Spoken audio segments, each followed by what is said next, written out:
Do you believe in ghosts, monsters, aliens, devils, supernatural and or paranormal phenomena in general? A story, a tale, a show will never cause you to become a believer. For that, it takes an experience. I speak from having my own experience. I'm still not sure the thing I dealt with and survived could be labeled so simply as a ghost or even a monster. No. I prefer to call it a devil. Maybe it wasn't the Judeo-Christian devil, but it was definitely a devil. I grew up on an isolated 90-acre farm set deep in a valley in the Appalachian Mountains in the upper East Tennessee. Mountains surrounded the farm on all sides, and a road ran through the western side of the land that kind of connected us to the outside world, though we had little way to connect with anyone other than family. The farm consisted of 4 residential houses, 3 barns, a community smokehouse where all 3 families hung meat to cure, a 2-acre tobacco allotment, a total of 7 acres of vegetables, and 10 acres of land for our livestock. You know, chickens, cows, pigs, ducks, and, well, we had a well-stocked fish pond as well. All this, and each household still kept a small dooryard garden just outside their kitchen doors. I always thought that was ironic because no one ever grew anything different in the dooryard gardens than in the larger fields. My aunt grew marigolds and a few herbs around the border of her dooryard garden, so I guess that was a bit different. My second great-grandfather moved his family here from Germany in the 1700s. He bought up all the land he could during his lifetime, and that was a few thousand acres. Upon his death, the land was divided equally between his 6 children. Each heir inherited approximately 1,000 acres. My great-grandfather sold off 100 acres to one of his brothers, but kept the other 900. He ended up fathering 12 children. 10 of them lived to adulthood, and again, the land was divided equally amongst those heirs. That was a 90-acre inheritance to each child. My grandmother decided that it would better serve her family if she divided her land up before her death. She had 5 children and gave each of them roughly 18 acres. The only stipulation being that none of the land could be sold to anyone outside the family. She was adamant that each of her children sign an agreement to that end, and if they were to die without an heir, their land would be cycled back to the original 90-acre plot and would fall under the ownership of the other heirs. Only 2 of my grandmother's children had children of their own, my father and his oldest sister. We all went to public school, and most of us, when we were of age, held at least part-time jobs outside the farm. For the most part, though, we kept ourselves to ourselves. You would be shocked at how isolated you can be on a 90-acre farm. Life on a farm differs from life elsewhere by a far cry. It was normal for us to be harvesting and tying tobacco from the fields at midnight on a school night. It was normal for all the girls to participate on chicken killing days and all the boys to participate during hog killing time. By the time kindergarten was finished for me, I had learned to heavily edit, or lie about what went on at the family farm. The teachers stopped asking me to share what happened during my vacation weeks or summers at the farm. They said it was too traumatic to the other children. If the everyday life stories were traumatic to them, what would they have thought of the supernatural horrors I could have shared with them? These stories were as true as the others. The Appalachians are rife with supernatural goings-on, and they're not always benevolent. In my experience, they're rarely benevolent. In the old days, it was a common practice for farmers to find water on their land, construct a well, and then build a house around that well. Therefore, many of the old farmhouses you find nowadays, especially out here, have a disused well in the basement area. My grandmother's 4-story sprawling farmhouse had 2 such wells underneath. Granny always told me that the water for each well came from a separate source, and that one well sometimes ran very low or completely dry, and that's when the second well was utilized. The other houses had a single well in the basement, and there were a few wet weather springs on the property, and a mountain stream cut through the property and fed the fish pond. Water was never a problem on our property. And at the time, I didn't know that water could actually act as a conduit, a highway for the things of the supernatural realm to travel smoothly into our reality. All I knew at that age was that I had a gut-wrenching fear of one of the wells in Granny's basement. The one that ran dry sometimes. It was terrifying to me, and I loathed going into that basement for any reason. There were many reasons to go into the basement, too.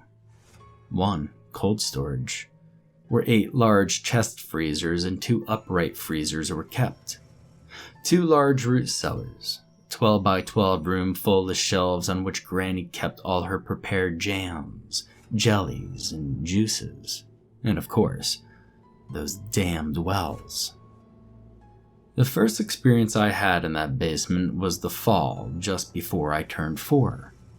I had followed Granny to the basement and helped her put away some potatoes and onions in one of the root cellars. She told me to wait down there until she came back with a dozen jars of fresh apple jelly.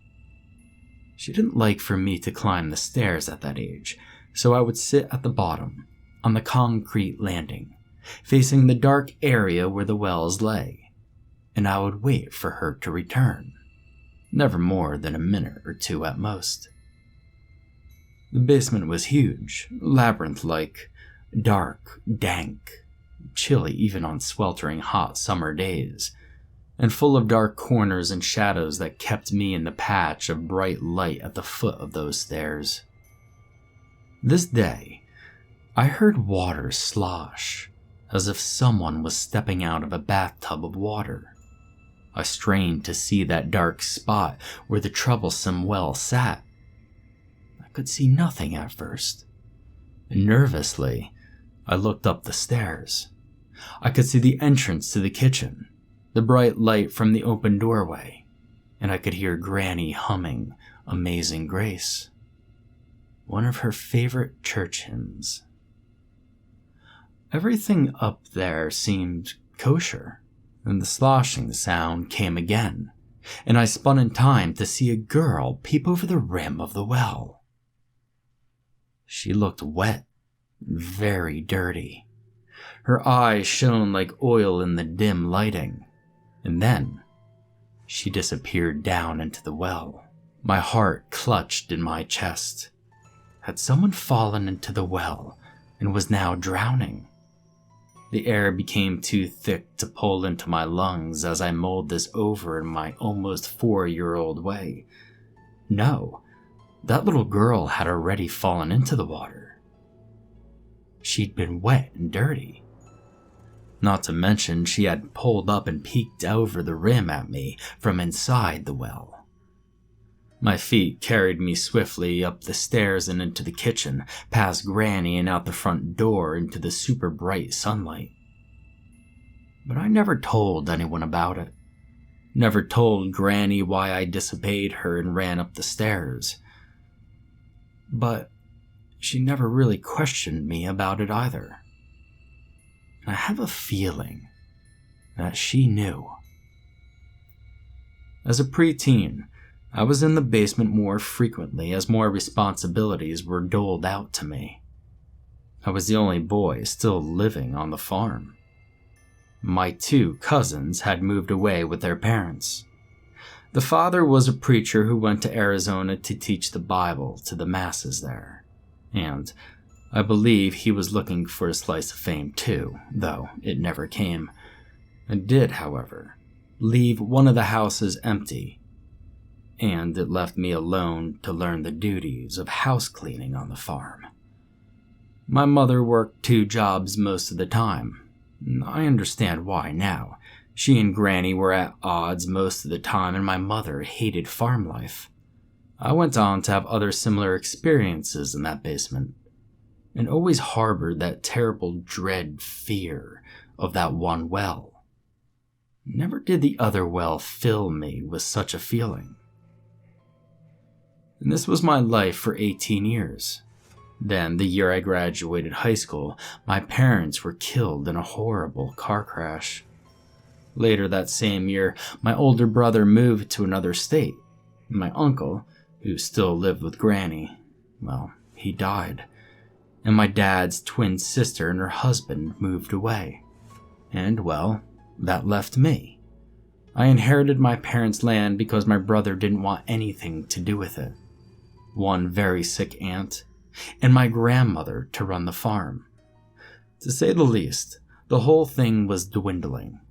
Without the helping hands, we simply could not continue to run the farm at a profit, and much of the land began to be disused. I tried to hold down a public job for a while, but I also had to care for my ailing aunt and my aging grandmother. My 3 cousins and my brother refused to return, and all turned over their rights to their land. I had been abandoned, same as the land had been abandoned. When my grandmother fell desperately ill, she begged me to move into her house so she could remain in her home until her death. She said that had been the way all her ancestors had died. She wanted to be no different. So, very reluctantly, I moved into the huge old farmhouse.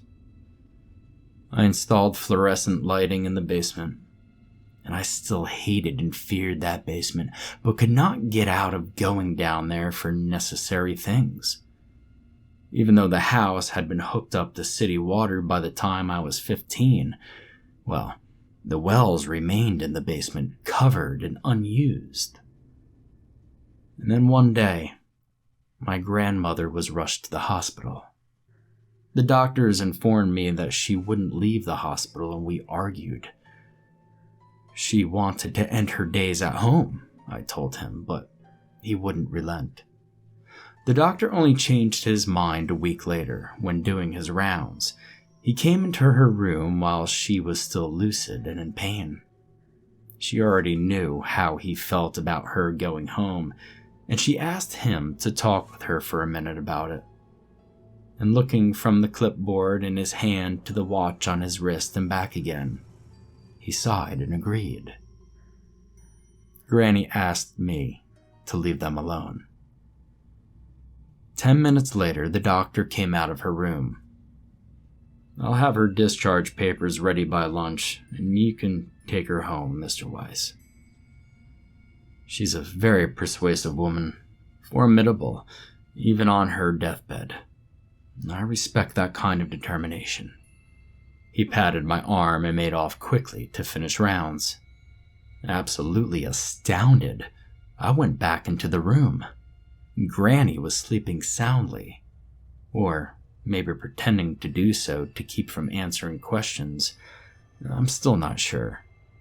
To this day, I have no clue what she said to that doctor to make him change his mind. But he was right. She was formidable, even so close to death. Within a week, all Granny's family had come by to visit her at least once. It was a hectic, massive, chaotic week, and I forgot to be fearful of the basement. I was just too busy to be afraid. And then Granny died 10 days after returning home, and the chaos of people coming in and out to show their respect, give condolences, and food that would be thrown out in a few days was maddening for me. There was never a quiet place I could get away from them all to grieve properly.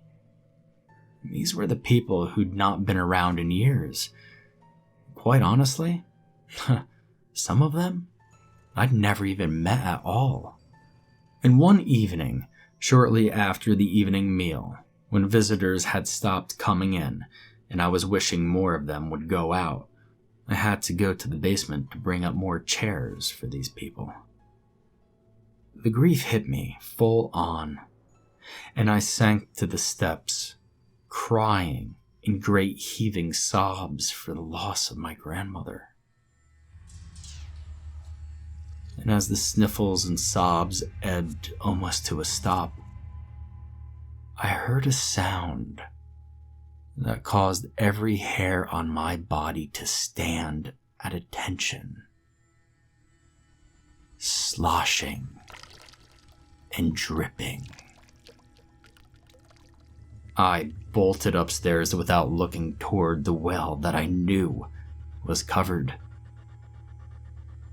The next morning, all the visitors had gone, and one of my cousins had taken my sick aunt with her to visit her family in Arizona. I was completely alone in the house for the first time, and I tried letting the television play but couldn't stand not being able to hear the sounds of the house over the television noise. The radio was no good. I kept turning down the volume until I couldn't hear the music in the next room. Finally, I busied myself with the cleanup of the house. I folded all the extra chairs and leaned them against the wall by the basement door, washed all the dishes by hand. Grandma didn't have a dishwasher, and I started sorting through all the food that I knew would have to be tossed. With just me there, nothing would be eaten of what was brought. By nightfall, I had almost forgotten the recent incident in the basement. I sat on the front porch under the stars, just drinking sweet tea and honey liquor. Sometime after midnight, I made my way inside and locked up, planning to sleep on the downstairs sofa. With the lights out and the liquor relaxing away my tension, I began to doze. It was in this twilight stage that I heard the basement door's distinctive creak. I held my breath. No way that could be happening. There had been no one in the house. I checked several times, as I always did. And then, the slapping of wet, bare feet on the hardwood floor of the hallway put me in gear. It wasn't someone in the house. It was the thing from the well. The black feeling of doom preceded the appearance of the little girl, as it always did. The dread settled in the pit of my stomach as I fumbled with the many locks on the front door. Then there was a giggle maybe 10 feet behind me, and my joints melted with fear. This was it. I was going to die. If the thing behind me didn't rip me apart, the fear would cause my heart to explode. The locks were undone. Leaning against the door for support, I willed my hand to slowly and quietly turn the knob. And the giggle came again. It was much closer, maybe 5 feet away now. And it no longer sounded like the giggle of a little girl who just wanted to play. It sounded malicious and fractured into an otherworldly growl around the edges. Whimpering, my lungs locked. I prayed that the rest of me would not lock as I steadily turned that knob.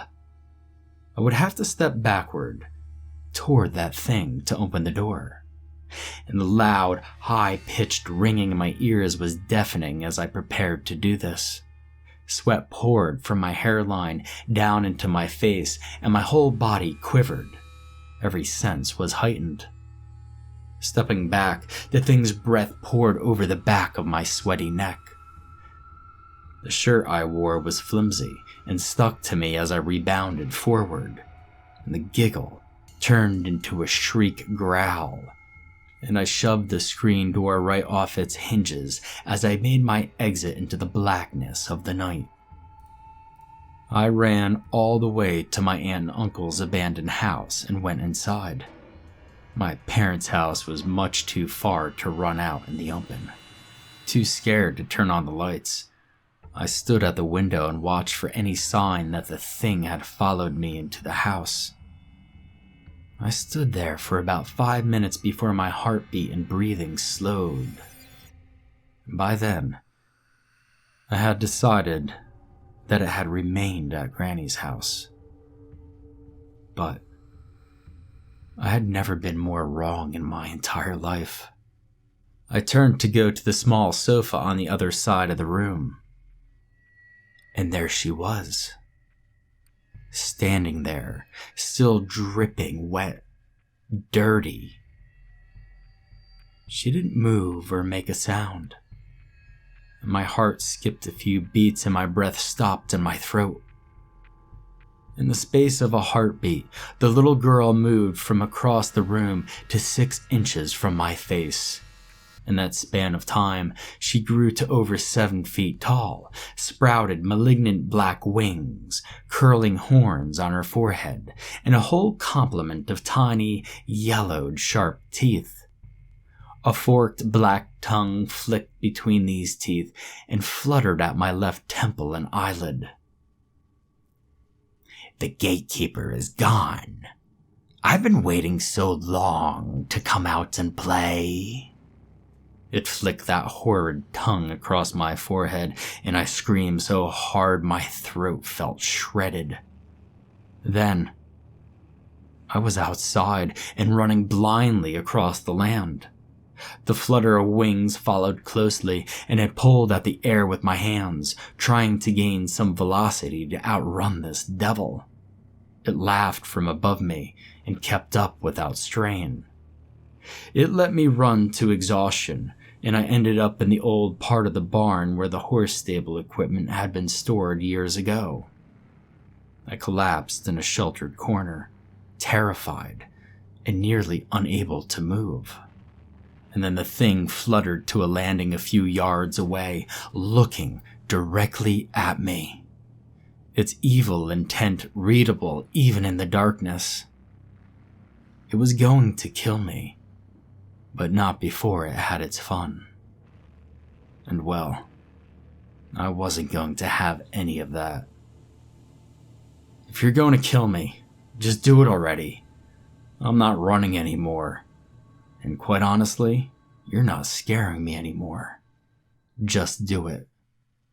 My hand landed on an old branding iron as I scooted back to the wall.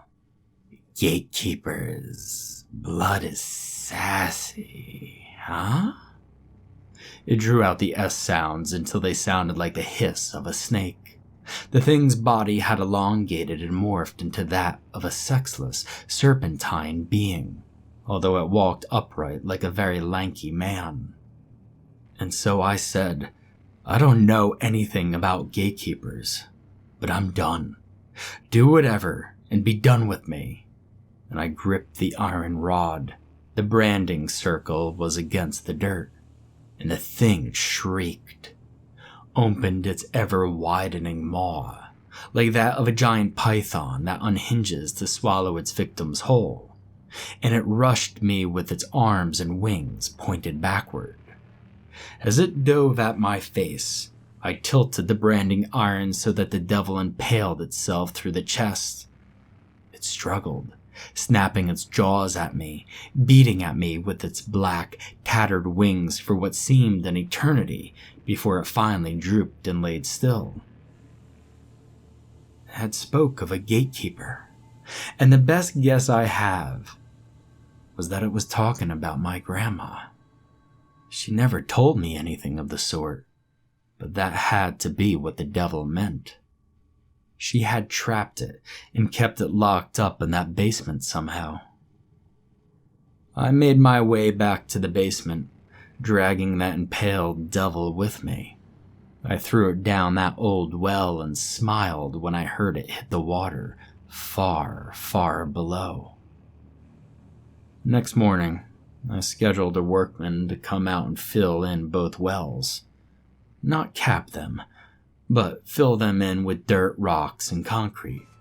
He argued, but I had learned a lot from Granny, And in the end, I got my wish. It's been a few years now, and I haven't heard or seen the thing. And I just hope that that thing can't come back. But if it does, I'll be ready for it.